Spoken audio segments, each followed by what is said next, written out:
شاہ صاحب سب سے پہلے تو مجھے صرف یہ بتا دیجئے کہ اس روح سے ہم کہتے ہیں کہ نشہ حرام ہے. نشہ حرام ہے کہاں لکھا ہوا ہے؟ شراب حرام ہے کہاں لکھا ہوا ہے؟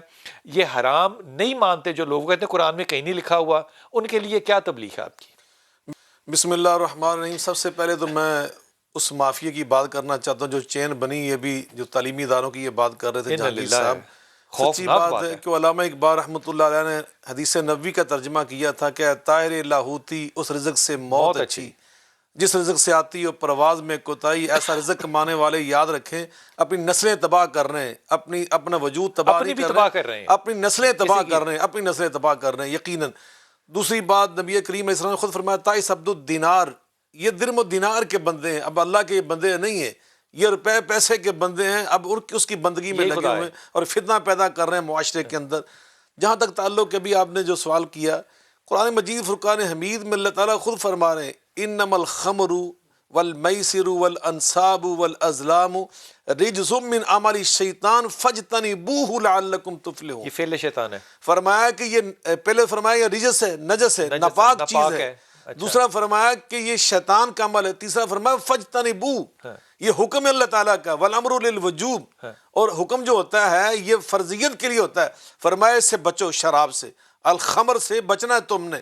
خمر اب اس کے اوپر جو پڑھے لکھے لوگ ہیں نا وہ کہتے ہیں جی اس میں تینوں جملوں میں حرام کا لفظ تو آیا ہی نہیں.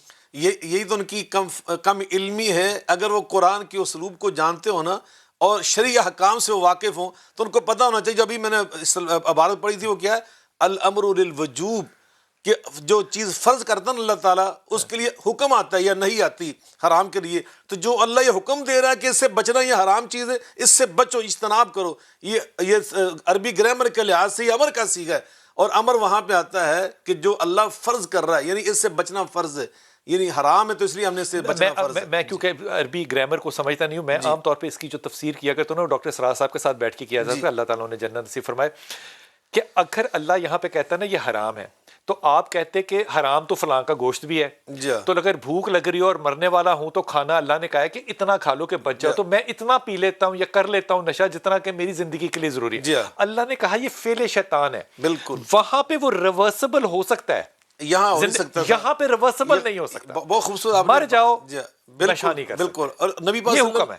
نبی پاک نے اس کی مزید وضاحت یہ فرما دی کہ وہاں تو یہ ہے نا کہ جب تم حرام یعنی بچ سکتے ہو، تو یہاں تو نبی پاک نے اور بات ارشاد فرمائی. اس سے بھی آگے بڑھ کر آپ فرماتے ہیں کہ کل ما اسکر کثیرہ فقلیل حرام، جس کی کثرت سے نشہ آتا ہو نا اس کا جو قلیل ہے نا اس کا ایک قطرہ وہ بھی حرام ہوتا ہے انسان کے اوپر. یہ حدیث پاک ہے، کل ما اسکر کثیرہ فقلیل حرام.